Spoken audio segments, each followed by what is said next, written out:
এই ধরনের অ্যাক্সিডেন্টে যারা মারা যায় হাদিসে আছে যে তারা শহীদের মর্যাদা লাভ করে। সেই হিসেবে যারা চলে গেছেন তাদের মা বাবা, তাদের আত্মীয় স্বজন, এই ভেবেই সান্ত্বনা পেতে হবে যে আমার সন্তান হয়তো আরও কয়েক বছর পরে মারা যেত, কিন্তু আগেই মারা গিয়েছে এবং আমার জন্য সে জান্নাতের সুপারিশ করবে। জামাত ইসলামী মানুষের বিপদ আপদে সবসময় পাশে দাঁড়াবার চেষ্টা করেছে। বিশেষ করে জামাতের আমির ডক্টর শফিকুর রহমান সাহেব এই ব্যাপারে অগ্রণী ভূমিকা রেখেছেন।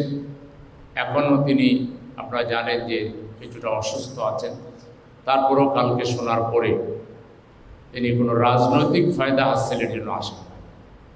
রাজনৈতিক ফায়দা আরও বহুভাবে নেওয়া যায়। তিনি এসেছিলেন যে চিকিৎসার পর্যাপ্ত ব্যবস্থা আছে কিনা, এখানে আর কিছু করতে হবে কিনা, কিন্তু তারা জানে না যে রাজনৈতিক নেতৃবৃন্দের সকল সিচুয়েশনে ভূমিকা রাখতে হয়।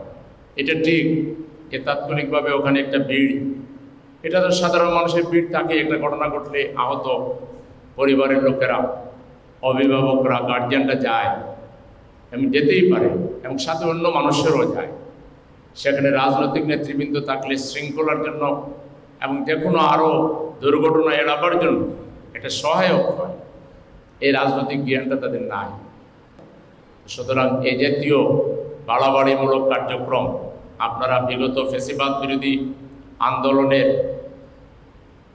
যখন চূড়ান্ত পর্যায়ে ছিল, আপনারা তখন অসহায় ছিলেন। এদেশের দায়িত্বশীল রাজনৈতিক দল হিসেবে জামাত ইসলামী আমরা মানুষের বিপদের সময়, যে কোনো ধরনের বিপদের সময় মানুষের পাশে থাকি। সেই সুযোগ অনেকেই পেয়েছে। সেজন্য কথাবার্তা বলার আগে যথেষ্ট হিসাব নিকাশ করে চিন্তা ভাবনা করে বলাটাই দায়িত্বশীলতার পরিচয়। সম্মানিত ভাইয়েরা, আমরা আজকে অত্যন্ত শোকাহত এবং আমরা সত্যি আমাদের বাসা হারিয়ে ফেলেছি। আমাদের প্রিয় কলেজার টুকরা ফুলগুলোকে, আমাদের আগামীর ভবিষ্যৎ জাতির কর্ণধারগুলোকে হারিয়ে আমরা গোটা দেশবাসী আজকে শোকাবিভূত। আমরা আমাদের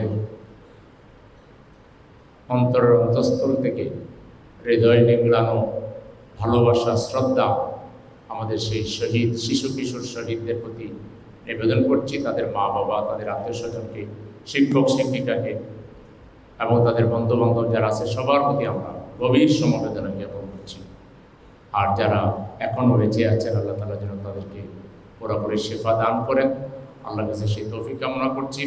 জামাত ইসলামী ঢাকা মহানগরী উত্তরের সর্বস্তরের দায়িত্বশীল এবং জনশক্তিদেরকে এই ঘটনা পুরোপুরি আমাদের শিশুরা পুরোপুরি সুস্থ না হওয়া পর্যন্ত, ঘটনার পুরোপুরি রেশ কেটে না ওঠা পর্যন্ত যে ধরনের সাহায্য সহযোগিতা দরকার, রক্ত হোক কিংবা ডাক্তার হোক, ঔষধ হোক, যে কোনো ধরনের সহযোগিতা করার জন্য 100% আমাদেরকে প্রস্তুত থাকতে হবে এবং আমাদেরকে মানবতার কল্যাণে, বিশেষ করে বিপদগ্রস্ত দুর্ঘটনার শিকার আমাদের এই পরিবারগুলোর পাশে দাঁড়িয়ে আমাদেরকে নৈতিক শক্তি যোগাতে হবে।